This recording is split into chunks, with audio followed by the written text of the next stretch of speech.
it's a big story, and it comes to us from the ages ago, when the world was inhabited in a different way, in a different sense. And we find it hard to believe. I mean, we know the Earth is, many millions of years old, but we don't seem to be able to penetrate it further than at a guess, 1,000,000 years. We find it hard because we can't find the evidence, the bones, the sort of skulls, because we're looking for some physical presence. Well, before that, we inhabited the world in quite a different way. We looked after the world. And then there was a fall. Most fairy stories have a fall in them. Fall from grace, kicked out, a jealousy, all these things. They find themselves very. They find themselves prominent in all the stories. What to do? What was happening 4 million years ago? I went to Bosnia recently, and right in the middle of Bosnia, in a place called Jajce, there's a big pyramid there. It was 3 or 4 pyramids, real pyramids. Pyramids, there's one pyramid bigger than the pyramid in Giza. Oh, what are we going to do about it? How is there a pyramid in the middle of Bosnia? It's going to be difficult for our story. We're going to have to rethink our whole story. We're going to have to reshape what we thought was quite comfortably shaped. But now, we're going to have to find a new way. We're going to have to throw it all up in the air. We're going to have to completely engage ourselves with our story that was happening many millions of years ago. Place where the fairy stories were once grown, and they've been seeded in our consciousness as stories about how to find ourselves. You must actually have a look on the website and see, the pyramids in Bosnia. Have a look for yourself.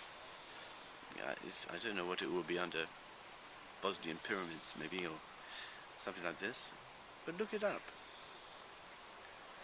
It's taller than the one in Giza. It's covered with trees, and it's so big that it's hidden. It's hidden in full sight.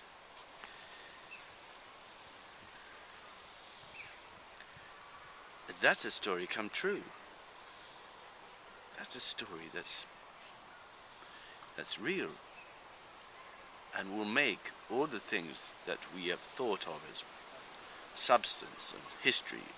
It's going to have to shake those things, and we're going to have to believe something was going on millions. Well, not believe. We're going to have to know it millions of years ago.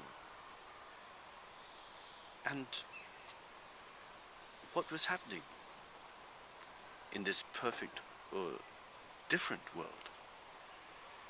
A world that was less physical and material.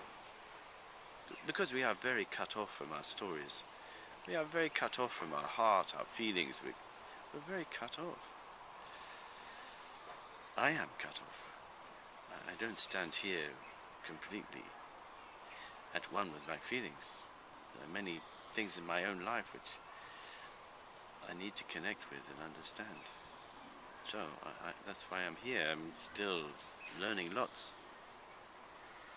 Although I can't exactly reel them off and tell you exactly what they were or are. But within the stories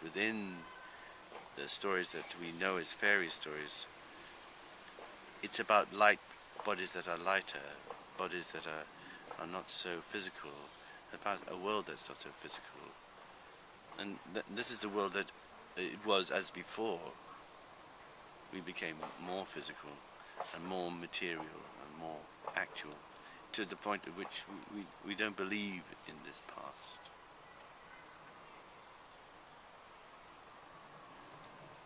So it's a beginning.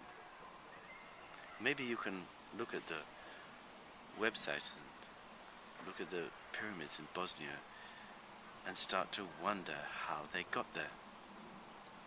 They are actually there physically. Have a look. I was in them the other day. I saw passages that were made years and years ago. It's like the passages that the dwarves made, all mined underneath the pyramid. Many, many, many, many articulated places like a brain, and in there are enormous ceramic stones which were made in years gone by. That means that they were made under the ground. Somehow ceramic needs a great deal of heat, so how did that work, and what are inside them, and what is sleeping, what is hidden, what is like Snow White that needs to be kissed alive. These things are waiting to be kissed alive so we can live happily ever after. We are missing each other all the time. We are not seeing each other. We are searching for each other, of course. But are we getting to the point of the story where we meet ourselves and begin to understand and be conscious of things that we've trodden on all our lives, or mistaken, like the trees? We've mistaken them for trees. They're not trees.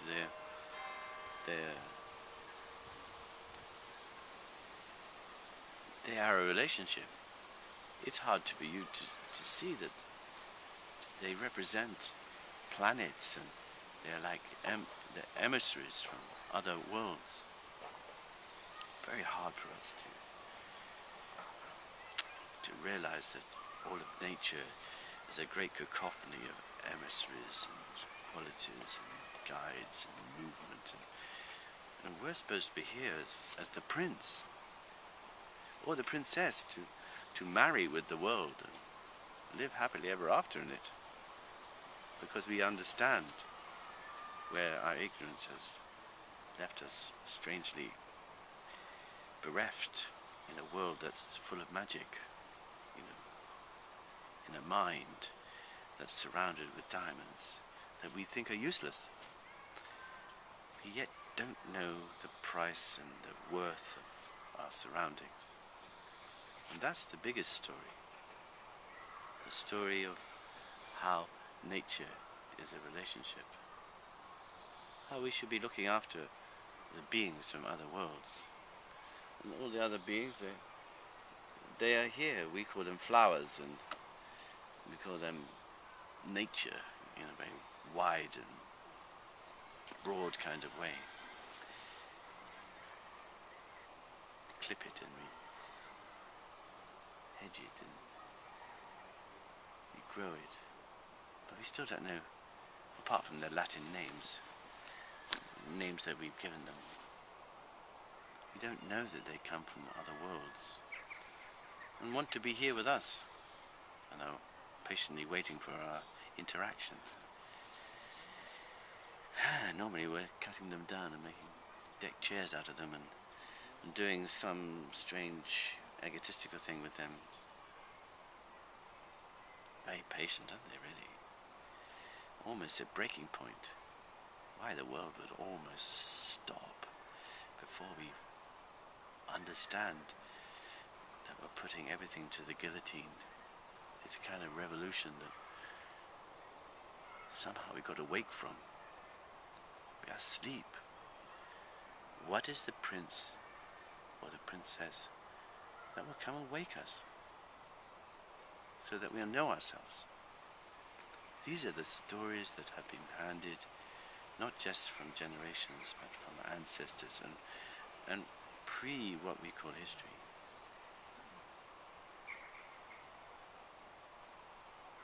Wake up. See the world. Look at the trees as ambassadors, as mission, mission, missionaries is wrong, but see them as representatives from all of space.